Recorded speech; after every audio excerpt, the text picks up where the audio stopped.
up, guys? How are you all doing today? So I wanted to share my little project I got done last night, or actually got it done last night. I worked on it all day. This is the 2016 dually I've been working on, Ford Powerstroke F350. And what I ended up doing was, yesterday morning I came out and I got a big open space here now.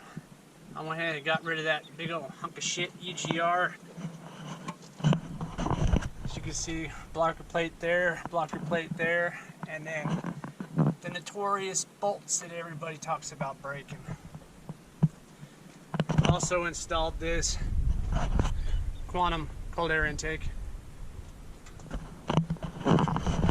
Now when I tore into this, I was kind of afraid of the whole fact that those bolts will break. I mean, everybody's talked about how they would break. And basically what I did was, for the past week or two, I've been coming out and shooting it with PB lube.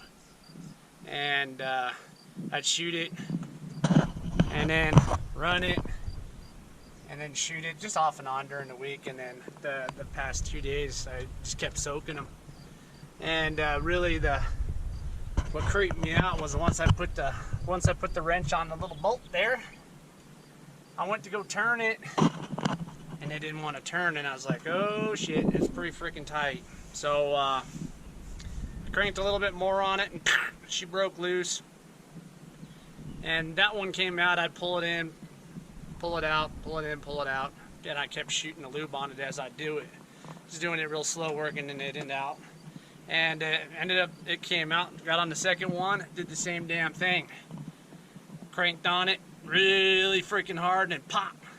And once it pops, you think it breaks. It feels like it breaks, but it actually didn't. So did the same thing with it, and they actually both came out. So then I put the blocker plate on. The only real problems I had with doing this, because this only took me a couple hours really all by myself, so I jumped on it, and I know I had to pull this plate here.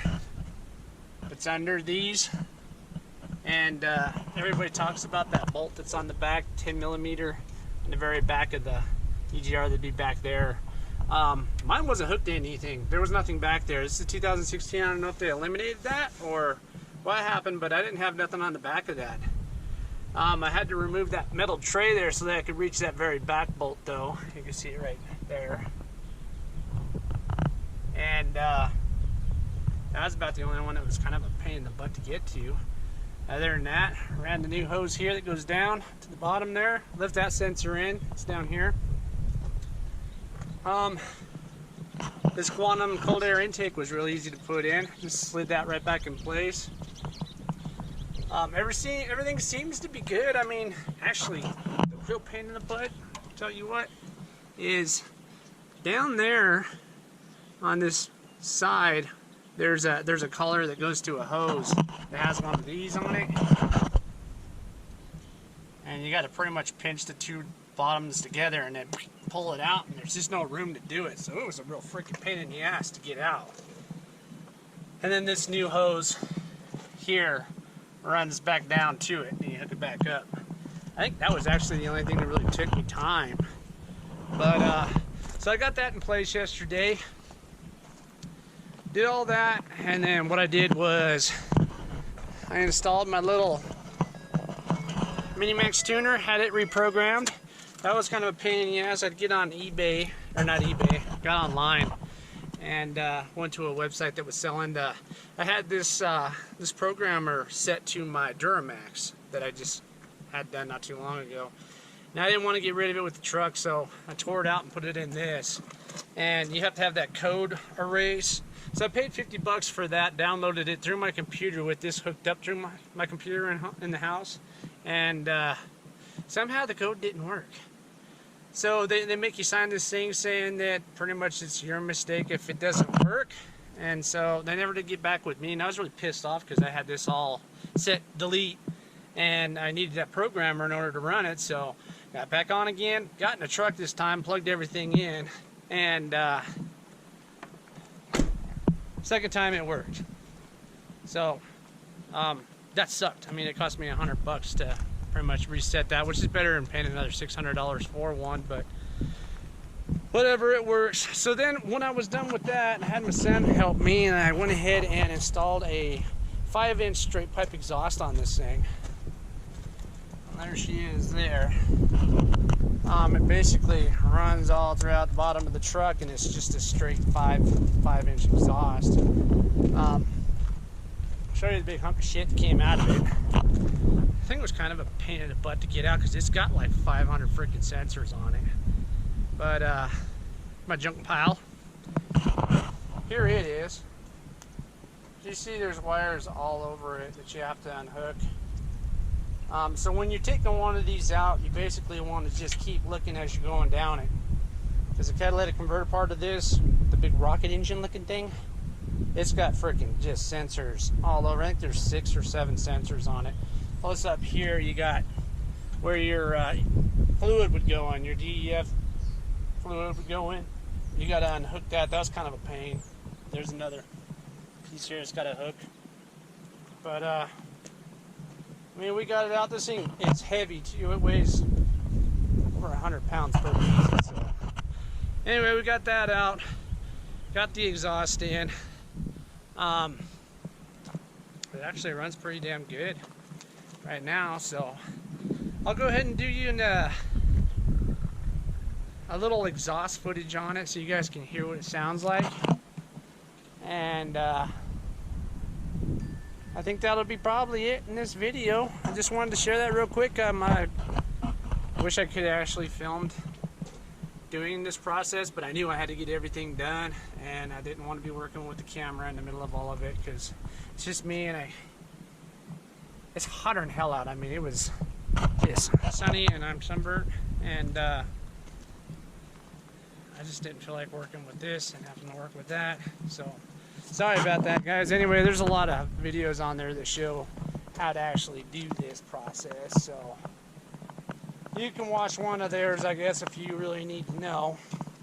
If anybody has any questions on what I did to it, or any tips or anything you need, like I say, I'm not a decent mechanic, but I think I did a pretty good job. It actually worked.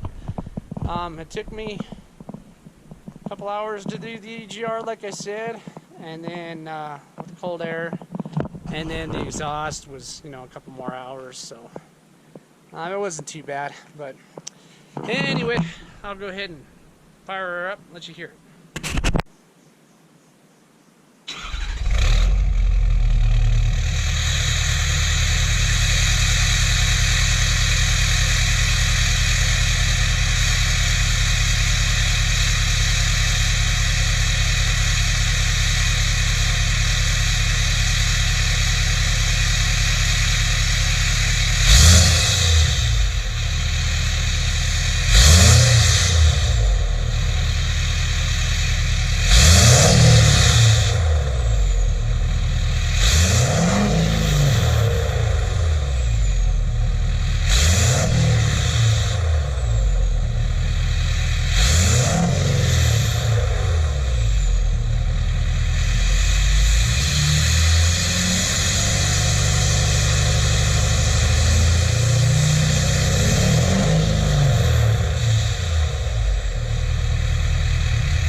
Little exhaust teaser. I think it sounds pretty good.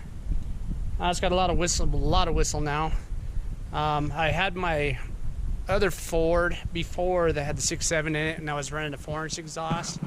Seems like it had a lot more of that. I don't know. There's a weird whoo afterwards, and I could hear a lot more with my 4-inch exhaust than I can with this 5-inch. But I haven't been outside of the truck to actually hear the truck drive by or anything, so I'd have to see what it sounds like that way. But anyway, with all the modifications I did on this truck, You can definitely feel a difference. I mean, this truck was actually really fast before I did any of this stuff. When it was plain stock, that's what impresses me the most about the 6.7s and these Fords. I mean, it's just a powerhouse motor for some reason, and I've always liked them. So now that I got all these goodies on there, I'm not sure what horsepower we're pushing now, but it's plenty for me.